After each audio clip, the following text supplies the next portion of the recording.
एक आदमी था जो बाजार के शोर में कभी घबराया नहीं। हर साल एक चिट्ठी लिखता था, छोटी सी, लेकिन उसमें छुपा होता था जिंदगी का गूढ़ ज्ञान। 2005 से 2014 तक वॉरेन बफेट ने हर संकट को एक सीख में बदला। आज चलिए उन्हीं चिट्ठियों की कहानी सुनते हैं, एक ऐसा सफर जो सोच बदल सकता है। नमस्ते, मैं हूं मुकेश। शुरू करते हैं 2005 के लेटर से। साल 2005, डेरिवेटिव्स और शेयर होल्डर ट्रस्ट। 2005 के पत्र में बफेट ने डेरिवेटिव के खतरों पर फिर चेतावनी दी और कहा कि जटिल फाइनेंशियल इंस्ट्रूमेंट अक्सर निवेशकों के लिए ट्रैप साबित होते हैं। साथ ही उन्होंने शेयर होल्डर ट्रस्ट और ट्रांसपेरेंसी को बर्कशायर की सबसे बड़ी पूंजी बताया। बफे ने दोबारा कहा कि डेरिवेटिव्स सेफ दिखते हैं, लेकिन ये टाइम बॉम्ब्स हो सकते हैं। इस साल बफे ने डेरिवेटिव्स के बारे में लिखा, ये इंस्ट्रूमेंट्स कॉम्प्लेक्स और ओपेक होते हैं, शॉर्ट टर्म प्रॉफिट दिखाते हैं, लेकिन लॉन्ग टर्म में डिजास्टर्स साबित हो सकते हैं। इस लेटर के 3 महत्वपूर्ण बिंदु हैं। नंबर 1, डेरिवेटिव्स, जिसको इन्होंने टाइम बॉम्ब्स कहा। कहते हैं कि इन्हें समझना मुश्किल है और रिस्क छुपा रहता है। नंबर 2, ट्रांसपेरेंसी मैटर्स, अकाउंटिंग को साफ और ऑनेस्ट होना चाहिए। Number 3, share holder trust. Buffett ने कहा कि बर्कशायर की सबसे बड़ी पूंजी उसका शेयर होल्डर्स का भरोसा है। एक छोटे उदाहरण से समझते हैं। मान लीजिए एक बैंक कॉम्प्लेक्स डेरिवेटिव्स कॉन्ट्रैक्ट्स करता है और कागजों पर मुनाफा दिखाता है, लेकिन जब मार्केट रिवर्स होता है तो मैसिव लॉसेस सामने आते हैं। यही खतरा बफे हर बार बार बताते हैं। निवेशकों के लिए 3 सीख, take away cards. Number 1, derivatives को लाइटली मत लो, ये फ्यूचर में भारी नुकसान ला सकते हैं। ट्रांसपेरेंसी और ऑनेस्ट रिपोर्टिंग किसी भी कंपनी की नींव है। शेयर होल्डर ट्रस्ट ही सबसे कीमती कैपिटल है। आज के संदर्भ में इस लेटर को देखते हैं। 2008 का फाइनेंशियल क्राइसिस बफे की चेतावनी का प्रूफ था।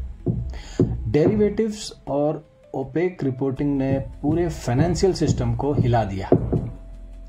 यह था 2005 का बफे लेटर सार।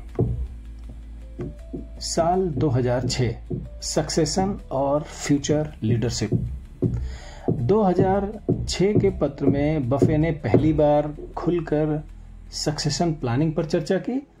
उन्होंने कहा कि बर्कशायर का फ्यूचर स्ट्रांग रहेगा क्योंकि कैपेबल मैनेजर्स और कल्चर ऑफ इंटेग्रिटी कंपनी की असली ताकत है। बफे ने पहली बार साफ कहा, बर्कशायर का फ्यूचर मेरे बाद भी सुरक्षित रहेगा क्योंकि हमारी असली ताकत है कैपिटल मैनेजर्स और स्ट्रांग कल्चर। इस साल बफे ने सक्सेशन प्लानिंग का मुद्दा उठाया। उन्होंने शेयर होल्डर्स को भरोसा दिलाया कि बर्कशायर का मॉडल किसी एक व्यक्ति पर नहीं, बल्कि एक मजबूत मैनेजमेंट कल्चर पर टिका है। इस लेटर के 3 महत्वपूर्ण बिंदु हैं। नंबर 1, सक्सेशन प्लानिंग पर कहते हैं कि सक्सेसर के लिए क्लियर प्लान मौजूद होना चाहिए। नंबर 2, स्ट्रांग कल्चर, इंटेग्रिटी और डिसिप्लिन की कल्चर फ्यूचर लीडर्स को गाइड करेगी। नंबर 3, कैपिटल मैनेजर्स, बर्कशायर के पास दर्जनों सीईओज हैं जो इंडिपेंडेंटली बिजनेस चलाते हैं।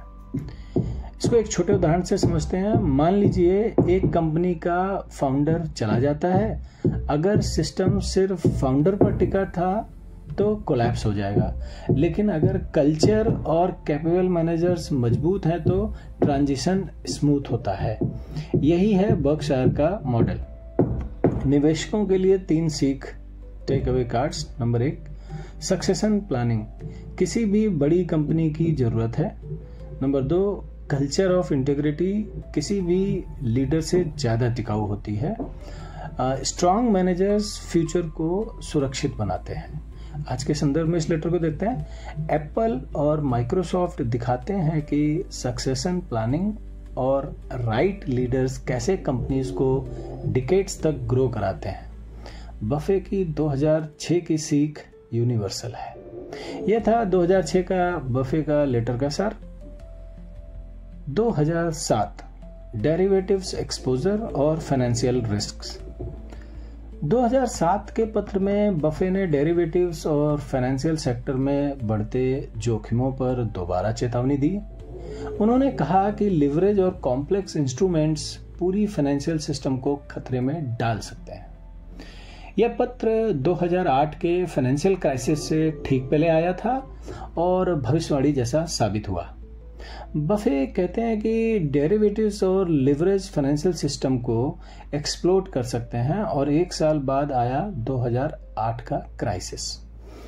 इस साल बफे ने शेयर होल्डर्स को डेरिवेटिव्स एक्सपोजर और फाइनेंशियल सेक्टर की खतरनाक आदतों के बारे में चेतावनी दी।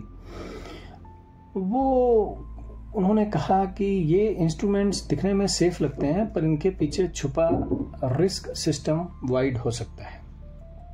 इस लेटर के 3 महत्वपूर्ण बिंदु हैं। नंबर 1, लिवरेज डेंजर, ज्यादा कर्ज से सिस्टम फ्रेजाइल हो जाता है। नंबर 2, कॉम्प्लेक्स डेरिवेटिव्स, इंस्ट्रूमेंट इतने जटिल हैं कि अगला असली रिस्क छुपा रह जाता है। नंबर 3, सिस्टमैटिक रिस्क, एक बड़ी गलती पूरे फाइनेंशियल सिस्टम को गिरा सकती है। एक छोटे उदाहरण से समझते हैं। मान लीजिए एक बैंक मॉर्टगेज बैक्ड डेरिवेटिव्स में हेवली इन्वेस्ट करता है, शॉर्ट टर्म में प्रॉफिट दिखाता है, लेकिन कोलैप्स आते ही बैंक दिवालिया हो जाता है। यही 2008 में दुनिया ने देखा। निवेशकों के लिए 3 सीख हैं, take away cards. Number 1, leverage और डेरिवेटिव्स को लाइटली मत लो। नंबर 2, कॉम्प्लेक्सिटी का मतलब ज्यादा रिस्क होता है, कम नहीं। नंबर 3, हमेशा सिस्टम वाइड रिस्क के बारे में सोचो, सिर्फ इंडिविजुअल प्रॉफिट्स के बारे में नहीं। आइए आज के संदर्भ में इस लेटर को देखते हैं। बफे की 2007 की चेतावनी बिल्कुल सच साबित हुई। 2008 का ग्लोबल फाइनेंशियल क्राइसिस डेरिवेटिव्स और लिवरेज का नतीजा था। यही सीख आज भी उतनी ही जरूरी है। यह था 2007 का बफे का लेटर का सार। आइए चलते हैं 2008 फाइनेंशियल क्राइसिस और पेशेंस। 2008 का साल ग्लोबल फाइनेंशियल क्राइसिस का साल था। इस पत्र में बफे ने पैनिक सेलिंग से बचने, कैश रिजर्व रखने और लॉन्ग टर्म इन्वेस्टिंग डिसिप्लिन पर जोर दिया। उन्होंने कहा कि फियर और ग्रीड मार्केट साइकिल का हिस्सा है, लेकिन काम इन्वेस्टर ही जीतता है। जब पूरी दुनिया फाइनेंशियल क्राइसिस में डूबी थी, बफे ने कहा कि be fearful when others are greedy and be greedy when others are fearful. इस साल लेमन ब्रदर्स गिरा, हाउसिंग बबल फूटा और मार्केट 50% से ज्यादा गिर गए, लेकिन बफे ने शेयर होल्डर्स को काम रहने और डिसिप्लिन बनाए रखने की सलाह दी। इस लेटर के 3 महत्वपूर्ण बिंदु हैं। नंबर 1, कैश इज किंग, संकट में कैश रिजर्व सबसे बड़ा हथियार है। नंबर 2, पेशेंस, पैनिक सेलिंग से बचो और धैर्य रखो। Number 3, long term investing, quality businesses eventually recover और वेल्थ बनाते हैं। छोटे उदाहरण से समझते हैं। मान लीजिए आपका पोर्टफोलियो 40% गिर गया। पहला इन्वेस्टर पैनिक में सब बेच देता है और घाटा पक्का कर लेता है। दूसरा होल्ड करता है और रिकवरी पाने पर मुनाफे में निकलता है। यही है बफे की इन्वेस्टिंग विजडम। निवेशकों के लिए 3 सीख, take away cards. Number 1, cash reserve रखें, संकट कभी भी आ सकता है। नंबर 2, पैनिक सेलिंग से बचें, पेशेंस आपका सबसे बड़ा हथियार है। नंबर 3, क्वालिटी बिजनेस में लॉन्ग टर्म टिके रहो। आज के संदर्भ में इस लेटर को देखते हैं। 2020 के कोविड क्रैश ने दिखाया कि बफे का 2008 का सबक आज भी उतना ही सही है। डर के समय डिसिप्लिन रखने वाला इन्वेस्टर ही जीतता है। यह था 2008 के बफे के लेटर का सार। 2009 क्राइसिस के बाद अपॉर्चुनिटीज। 2009 के पत्र में बफे ने दिखाया कि फाइनेंशियल क्राइसिस के बाद कैसे बर्कशायर ने अवसरों का फायदा उठाया। उन्होंने बताया कि कैश रिजर्व्स और पेशेंस से कंपनी ने मजबूत डील्स की और लॉन्ग टर्म विनर्स खरीदे। क्राइसिस के बाद भी बफे ने काम रहकर कहा, जब दुनिया डर में हो वहीं से सबसे बड़े अवसर निकलते हैं। इस साल बफे ने शेयर होल्डर्स को बताया कि कैसे बर्कशायर ने 2008 क्रैश के बाद मजबूत डील्स की। उनके पास कैश था, पेशेंस था और डिसिप्लिन था, जिसने अपॉर्चुनिटीज को विनर में बदला। इस लेटर के 3 महत्वपूर्ण बिंदु हैं। Number 1, opportunities in crisis. संकट हमेशा सस्ते एसेट्स लाता है। Number 2, use of cash. Buffett ने कहा कैश रिजर्व क्राइसिस में काम आते हैं। Number 3, long term winners. सही समय पर सही बिजनेसेस खरीदना वेल्थ को मल्टीप्लाई करता है।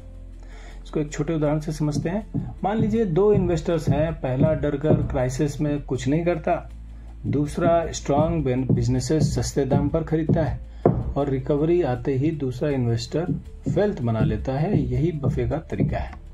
निवेशकों के लिए 3 सीख। नंबर 1, हर क्राइसिस नया अवसर लाता है। नंबर 2, कैश रिजर्व तभी काम आते हैं जब आप उन्हें सही समय पर डिप्लॉय करें। नंबर 3, स्ट्रांग बिजनेसेस को सबसे सस्ते दाम पर खरीदना ही सबसे बड़ा एज है। आज के संदर्भ में इसको देखते हैं। कोविड क्रैश के दौरान भी बफे की यही फिलॉसफी सही साबित हुई।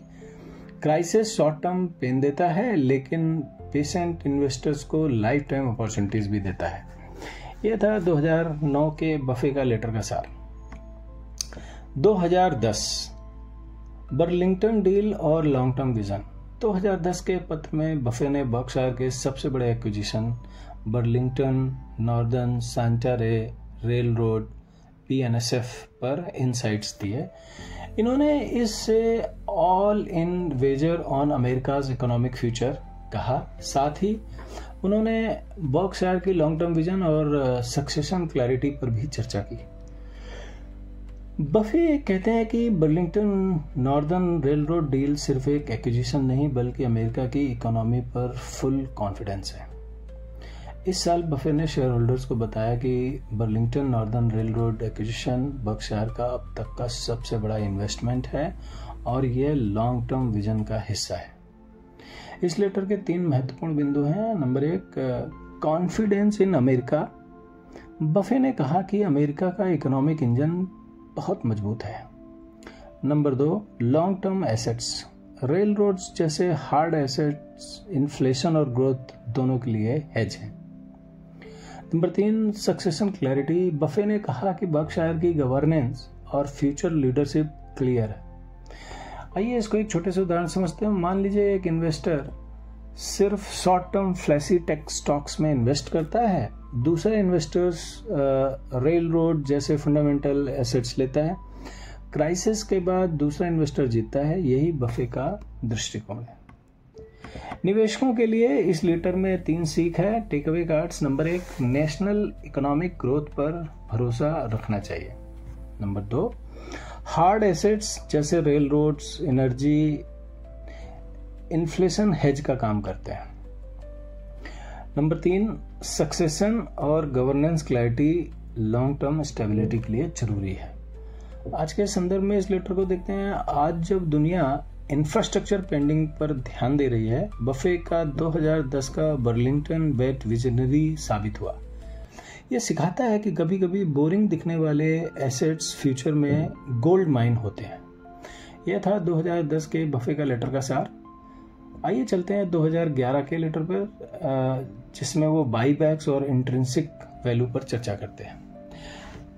2011 के पत्र में बफे ने बाईबैक्स की फिलॉसफी समझाई और इंट्रिंसिक वैल्यू पर जोर दिया। उन्होंने कहा कि बाईबैक तभी फायदेमंद है जब कंपनी अपने स्टॉक्स को फेयर वैल्यू या उससे कम खरीदे। साथ ही उन्होंने इन्वेस्टिंग को फार्मलैंड और गोल्ड जैसे एसेट से तुलना करके सिंपल और रिलेटेबल उदाहरण दिए। बफे ने बाईबैक की असली फिलॉसफी समझाई। सही प्राइस पर बाईबैक वेल्थ क्रिएट करता है, गलत प्राइस पर वेल्थ डिस्ट्रॉय करता है। इस साल बफे ने शेयर होल्डर्स को बताया कि इंट्रिंसिक वैल्यू और बाईबैक के बीच का संबंध कितना महत्वपूर्ण है। उन्होंने कहा हर डिसीजन का आधार होना चाहिए वैल्यू, ना कि पॉपुलैरिटी। इस लेटर के 3 महत्वपूर्ण बिंदु हैं। नंबर 1, इंट्रिंसिक वैल्यू हर बिजनेस का असली मूल्य होता है जो उसकी अर्निंग पावर से तय होता है। Number 2, smart बाईबैक्स। बाईबैक्स तभी अच्छा होता है जब शेयर अंडर वैल्यूड हो। Number 3, assets companies comparison. Assets comparison. Buffett ने फार्मलैंड, गोल्ड और प्रोडक्टिव एसेट्स की तुलना करके इन्वेस्टिंग की क्लैरिटी दी। इसको एक छोटे उदाहरण से समझते हैं। मान लीजिए एक कंपनी ओवर प्राइस्ड स्टॉक्स को बाईबैक करती है, नतीजा शेयर होल्डर्स को नुकसान, और दूसरी अंडर वैल्यूड प्राइस पर बाईबैक करती है, शेयर होल्डर्स को बड़ा फायदा। यही फर्क बफे ने समझाया। निवेशकों के लिए इस लेटर में 3 सीख या take away cards. Number 1, intrinsic value समझे बिना इन्वेस्टिंग मत करो। नंबर 2, बाईबैक्स तभी अच्छे हैं जब शेयर अंडर वैल्यूड हो। प्रोडक्टिव एसेट्स ही लॉन्ग टर्म वेल्थ क्रिएट करते हैं। आज के संदर्भ में इस लेटर को देखते हैं। आज एप्पल जैसे जाइंट मैसिव बाईबैक्स करते हैं और शेयर होल्डर्स को रिवॉर्ड दे देते हैं। बफे की 2011 की सीख टाइमलेस है। केवल वही बाईबैक अच्छे हैं जो वैल्यू क्रिएट करते हैं।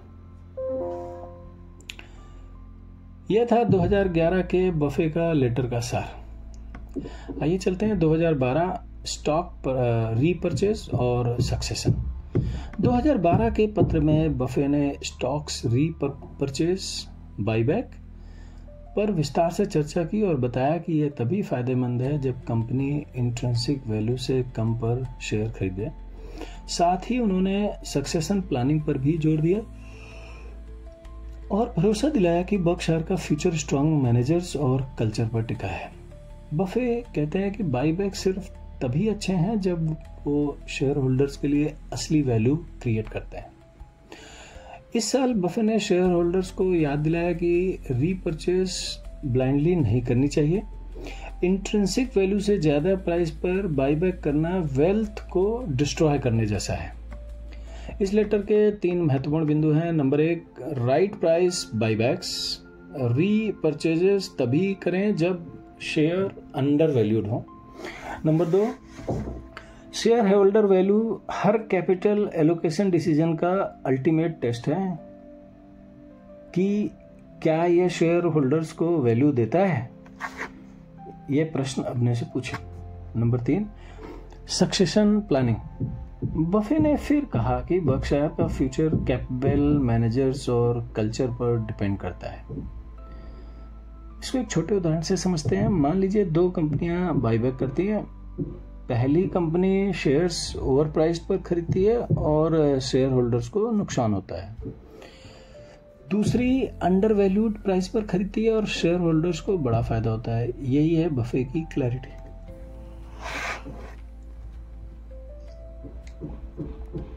निवेशकों के लिए 3 सीख, take away cards. Number 1, repurchases blindly मत करो, केवल अंडर वैल्यूड प्राइस पर करो। हर कैपिटल एलोकेशन डिसीजन का स्केल है share holder value. Number 3, succession clarity और कैपिटल मैनेजर्स कंपनी को टिकाऊ बनाते हैं। आज के संदर्भ में इस लेटर को देखते हैं। आज एप्पल और बर्कशायर मैसिव बाईबैक करते हैं। बफे की 2012 की सीख दिखाती है कि सही प्राइस पर रीपर्चेजेस सबसे इफेक्टिव कैपिटल एलोकेशन हो सकते हैं। यह था 2012 के बफे का लेटर का सार। आइए चलते हैं 2013 डिसिप्लिन और अमेरिका की ताकत। 2013 के पत्र में बफे ने इन्वेस्टमेंट डिसिप्लिन पर जोर दिया और अमेरिका की इकोनॉमिक रेजिलियंस की तारीफ की। उन्होंने शेयर होल्डर्स को याद दिलाया कि पेशेंस, डिसिप्लिन और क्वालिटी बिजनेसेस ही वेल्थ क्रिएशन की असली कुंजी हैं। बफे कहते हैं कि अमेरिका का इकोनॉमिक इंजन कभी थमता नहीं, डिसिप्लिन और पेशेंस से निवेशक हमेशा जीतते हैं। इस साल बफे ने शेयर होल्डर्स को अमेरिका की ताकत और बर्कशायर की डिसिप्लिन्ड इन्वेस्टिंग फिलॉसफी पर भरोसा दिलाया। इस लेटर के 3 महत्वपूर्ण बिंदु हैं। नंबर 1, इन्वेस्टमेंट डिसिप्लिन, सिर्फ वही खरीदो जिसे आप समझते हो और जो लॉन्ग टर्म वैल्यू है। Number 2, patience pays. बफे ने कहा कि जल्दी अमीर बनने की चाह सबसे बड़ी गलती है। Number 3, America's resilience. उन्होंने अमेरिका की लॉन्ग टर्म ग्रोथ पोटेंशियल की सराहना की। इसको छोटे उदाहरण समझते हैं। मान लीजिए एक इन्वेस्टर जल्दी अमीर बनने के लिए रिस्की बेट्स करता है और क्रैश में सब गंवा देता है। दूसरा स्टेडी और डिसिप्लिन रहता है और लॉन्ग टर्म में बड़ा रिटर्न कमाता है। यही बफे की फिलॉसफी है। निवेशकों के लिए 3 सीख, take away cards. Number 1, investment discipline ही वेल्थ का असली सीक्रेट है।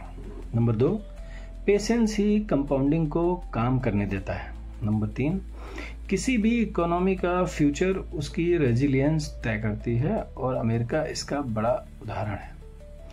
आज के संदर्भ में इस लेटर को देखते हैं। बफे की 2013 की सीख सिर्फ अमेरिका नहीं, हर इकोनॉमी पर लागू होती है।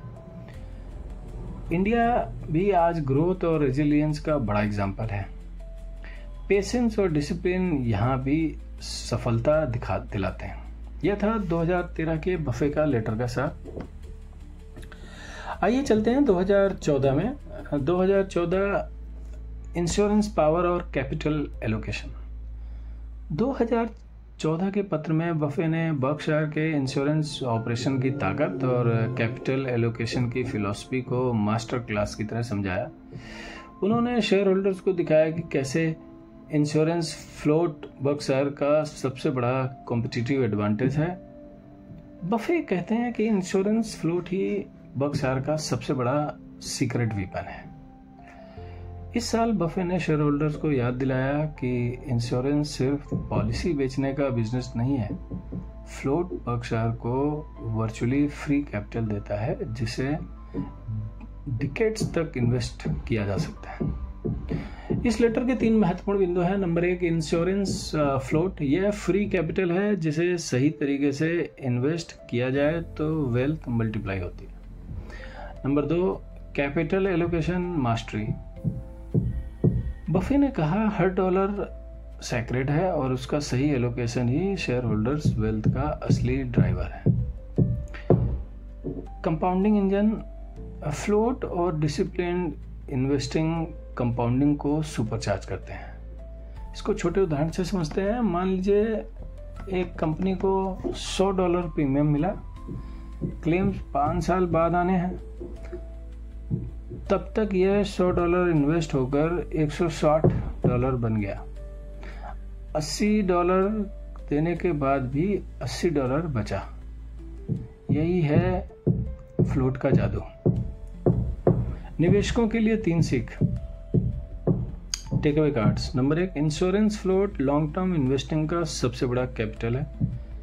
कैपिटल एलोकेशन ही हर ग्रेट मैनेजर्स की असली ताकत है। कंपाउंडिंग तब एक्सप्लोर करता है जब आपके पास चीप और स्ट्रांग फंडिंग हो। आज के संदर्भ में इस लेटर को देखते हैं। आज दुनिया की कई इंश्योरेंस कंपनियां फ्लोट को समझदारी से यूज नहीं कर पाती हैं। बर्कशायर का यह फर्क है कि उसने फ्लोट को कंपाउंडिंग मशीन बना दिया। यही बफे की मास्टर स्ट्रोक है। यह था 2014 के बफे का लेटर का सार। आप सुन रहे थे part 6 Berkshire Hathaway share holders letters from Buffett 2005 से 2014, पिछले 10 साल के लेटर्स का सार सुन रहे थे। Thank you.